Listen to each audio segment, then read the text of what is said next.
Well, let's get right back to it. So, I thought today we could work on the background area here behind the car, maybe fill in the car, the bridge, and the building. And then, really, this painting will be just about done. I have here the palette that I used the other day, and the paint is dry now. But a cool thing about just letting it dry and not washing it out is that you can just pull all the dry paint right off of it and throw it away. You don't have to, but if the paint starts piling up, then you'd want to. But a really good thing about doing it this way is you don't put all that paint down your drain, because it can clog your drain if you do a lot of painting and you're trying to wash even just a little bit of paint like this down the drain. Even though these are water-based, sometimes it'll settle in your drain and in the pipes, and then you'll have to take it apart and get all that dried, gunky paint out of there. You'll find that your drain starts to get a little slow, like ours does every once in a while. But if you do like this, then you can save your drains from having to get all clogged, and you don't have to call a plumber. So I'll get all the colors that we need today, and we will get started on our background. You can just throw all this paint away when you're done pulling it off instead of putting it down the drain.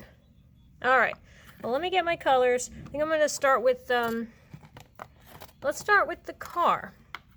Let's get, I kind of want the body of the car, I think, to be kind of a pinkish color, so I'm going to do some pink, maybe a burgundy for some of the shadowy areas. I like to do a base color and then get a color that can be the darker version of that and then the lighter version of that. And sometimes if you can't find those exact shades, you could just do white and black to lighten it or darken it. For the headlights, I'm going to use a little bit of the yellow, just a bit. I might have some light showing here and there, like say on the windows, so I might use a little bit of this. Put in a little light. Remember, we wanted to put some reflection on the water from our greenery, so let's get that green back in the picture. And it definitely doesn't need to have a lot of detail, just enough so you can tell that it's a reflection, because that's what would naturally be happening. You never know when you're going to need a little more black to fix up a shadow here and there, so let's get some black.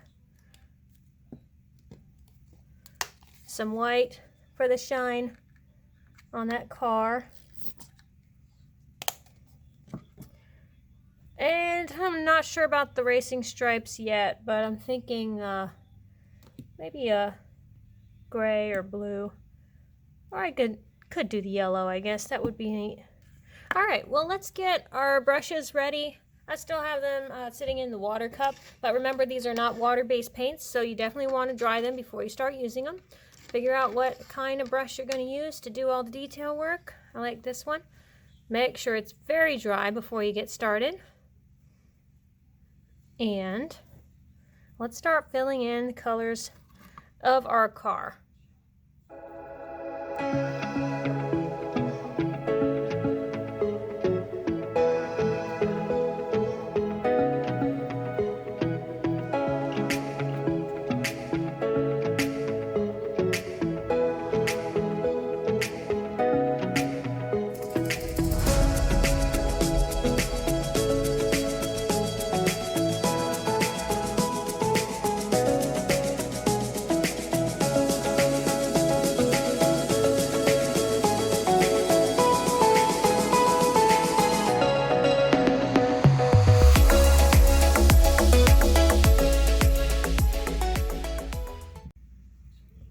So I did use some of the white on the part of the car where the light's coming from. Remember, our light source is over here somewhere in the left corner, coming from the top left. And so everything that is over in this area is going to be getting the light first, and especially things that are higher up. The lower you go, the more shadow there should be. And then this whole side of the car over in this area is more in the shadows because the sun's coming from over here. So this side should be darker, just like our water, just like the ground that the car is sitting on. So this whole side of the car, I sort of did a mixture of the light pink and then the darker pink, which is my shadow color. I didn't feel that I needed to use any black to do any shadow on this car because I still want the color to look nice and bright. I don't really want it to dull down with adding black for shadow, and I think the darker red color, that wine color, really gave it the shadowy look that I wanted. I kind of want this to have a streaky look. I don't want this to blend fully, so I like it to look like a little bit of those strokes are still seen in there. It just makes it look more like a painting and kind of gives it a fun look. And also, when I went to put some shine on the car on this side, I didn't wash my brush in between. As you can tell, I still have a lot of pink and even some of the red on there. So I sort of globbed it on a little bit, a little thicker than I normally like to paint in some of these areas where I really wanted to hit it with some shine. So let's now do our windows, which I think we'll do mostly dark gray or black.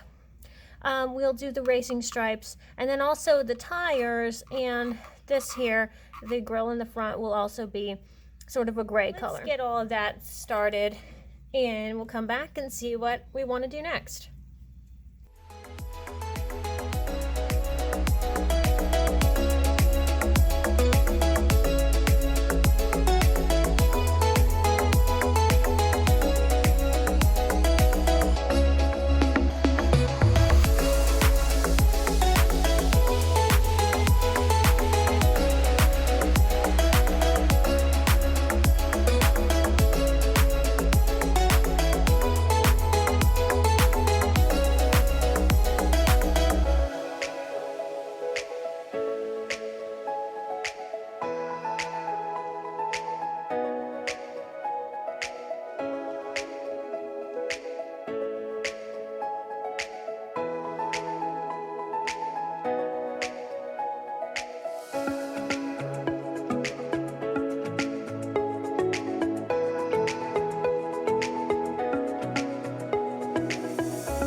I just made this very, very light gray using the white and some of this gray mixture that I had going on here in the middle. Notice on the tires, I used a lighter gray here for this part of the tire, and then the part that is under the car that should naturally be in the shadows, I used just black on my brush, and I didn't wash in between, so some of it came out a little streaky, and that's okay. And this one you can barely see, but it's under there. We might even come up later and touch it up using a paint marker or Sharpie, because we want that to have a crisper line. We want to be able to see it under there. So right now I'm just using a very light gray to come in here and do this chrome on the bumper. It's a little wobbly, and I think I'm going to leave it like that. Maybe this car has a story. Maybe it's been through something. Gotten a fender bender or something, and if you come up with a little story for your paintings, that's a good way to make up for any little imperfections on there. You can just say you meant to do it that way because this car has a story. I'm following the angle that I originally had, and I'm not a car person, so if you don't know, if you're like me and you're not a car person, you don't know what all the parts look like and how to make them look just right, just pull up a picture for reference. Sometimes you have to, because without a photograph, might have a really hard time figuring out how to make it look right. Otherwise, just try to hide it in the shadows or put something in front of it and block that little area that you're not too sure about. And again, remember, you can always come back later with a sharp edge paint pen and do all this little detail work if you want to. You find when you get into that state of mental flow is when you are doing something and you have lost track of time because you're enjoying it so much that before you know it, it's already dinner time or time to pack up and put all your stuff away because you've been enjoying your time so much. You haven't even been paying attention to the clock, and that's such a nice thing when you can have something you enjoy so much that you get to that point of relaxation. But of course, if you don't prepare properly, you'll be getting up and down and getting interrupted, and that's going to stop that flow and you won't enjoy it as much. So for my little station here, I just left everything out the way it was. I didn't even bother putting it away because it wasn't going to be in anybody's way, and I knew I'd be coming back to it soon. So I left it all just where it was and came right back to it. I didn't even need to go fish around for things that I needed. So I know that this little corner here, I do have enough definition with that white streak that's there to show me that there's a sharp edge, and I like that. But what I need to do now is come in with some darker gray and give this edge a shadow here. It needs to be darker than the gray in the front because it's in the shadows, so not going to be the same. If the paint's not doing what you want it to do in this small space where you're working, you might find that you just have a little too much paint on your brush, and you might need to wipe some of it off, either just on a piece of paper or just wash it off completely. There we go. Alright, I don't think I know enough about this part of a car to really go into some crazy detail, so I think this will probably be good enough for me. Anymore and I might be making a fool of myself and showing how little I know about cars. Remember that the yellow stripes on the car, those could be shining. Let's make this look like a new car. Maybe this is a nice new car. And again, just look at a photo that shows some good light contrast so that you can see where you'd want to put your shadow and where it would naturally be. As long as you're consistent though, that's usually a good key to helping this look realistic. The car does a good enough job to tell us the time period of this picture because we want this to be like a 1950s theme. And whenever you look at an old photo, see an old movie, the cars and the hairstyles and the clothing are usually pretty good indicators of what time period that's taken place in. So I think we have enough here with our car in the picture to give us that idea of what time period this is. But if you wanted to, maybe a little sign or something off in the distance, some sort of retro sign could also help you to determine the time period of your painting. So let's go and figure out how we're going to do our wheels here. I don't want to do too much detail on the wheels, just a little bit. I'll also put some shine on the windows and then maybe fill in some of these other larger pieces with just some basic color. So let's get started on that.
A little trick is if your paint is starting to get dry because you only have a thin layer in your palette and you go to grab some and maybe it's formed a little skin over the top and now you have to break through the skin to get to the wet paint that's underneath. Well, sometimes you can. This happens a lot when you're outside though. If you're painting outside, the wind and the warmth from the sun will sort of form that skin over your paint a lot faster than it will indoors. And so if that happens, you don't want to have to pour more paint because maybe that's the last of your paint. Maybe you're running low. Sometimes I'll leave my bottles upside down so I know this one's running a little low and I don't want to waste it. You can always dunk your, I know I said these are not watercolor, but you can dunk your brush into the water just a bit. Tap a little bit of water into that dry paint and give it a little stir and it'll sort of reactivate it. Now I wouldn't say to do this with any of your lighter colors because it will make them a little more sheer. But with your darker colors like a black, if you just need a dab of it and you need it to be able to be a little thin, it almost works like paint thinner to just thin out your paint and spread it a little bit so it can go further. And that's what I had to do here because my black was starting to dry and I think I wanted to make a little bit of a maybe the top of a fence up here. I'm just going to make little dots where this is maybe some kind of a fence along the top here. And when you're painting along, if the angle isn't working for you and you're finding you're twisting your wrist in funny ways, it's uncomfortable, shouldn't be uncomfortable. So if it does start to get that way, then just flip your whole painting over or turn it sideways. Some people do that with their paper they write on. They twist their paper a certain way to a certain angle because it's easier or more comfortable for them. So make your painting comfortable for you and do something like that that works for you, whatever angle works best for you. So one last little thing that I need to do before this painting can be considered done. And that is put a little bit more shadow and definition under the bridge. You want to give it some depth. And we want it to look like it's thicker. It needs to be thick enough for a car to be on. So let's get colors that we used. I used some black, some light blue, some gray. Let's get that, mix it with some more of the black. So I just have this mixture here. It's still got some of the blue in there. And also some black. And I'm going to come in here and just underneath. It's going to be thicker on this part, and then it's just going to turn into nothing. So doing something like this will make your bridge look like it's three-dimensional. We don't want it to look flat. And remember, this part is getting closer to us, so if you want, this part could be a little bit wider than your other ones, which are further in the distance. So let's make it look like, because if we were standing right under it, this would look much wider. Okay, I think this can be just about done. Oh, almost forgot. We said we were going to add some reflection in the water. And maybe you could even rough up your bridge a little bit. Maybe there's some spots where you could see some repair that was done. Maybe the bricks are showing here. Maybe some of those areas are looking a little rough or a little shabby.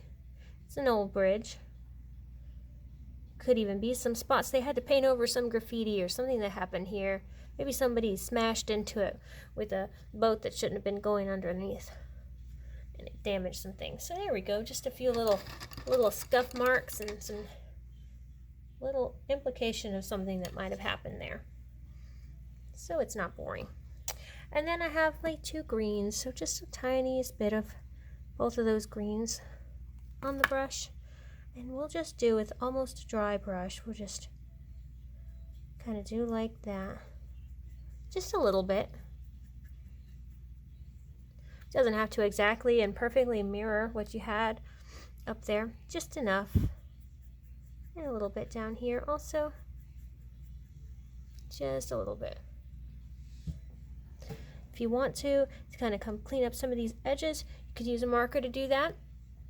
Kind of depends on the theme of your painting. I don't have any sharp lines on anything, so I don't know that I would come in and put any really defined lines on my car. I already can kind of still see my Sharpie lines, which is okay, but if you didn't like those, you can go over it with some white or gray paint to just sort of clean it up and stick to the same theme consistently throughout your painting. And since this is a painting and I don't have a lot of marker on this one, I might just choose to go over some of my lines and also maybe use some of this red here or yellow, maybe yellow.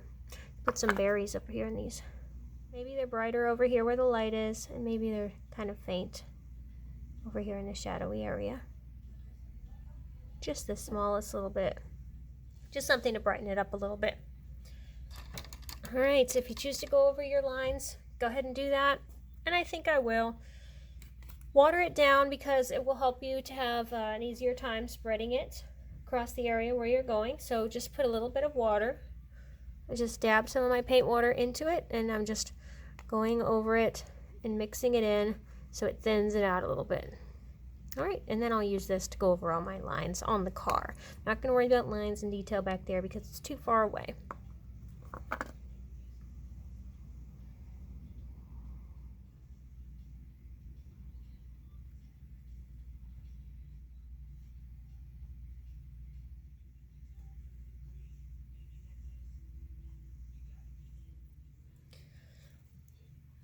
right. I think this sky is done. Like I said before, if you wanted to put a word or something up in the sky, you could definitely do that. I'm not sure what word would really fit with something like this, so I might leave it as is until something inspires me. But you can add as much or as little detail as you like to something like this. Once you have this done, you can come back to it another day when you get an idea and add something in there to make it a little fun. Maybe a little flag or something off in the distance, or a little plane flying up in the sky, something going on up there to make this your own.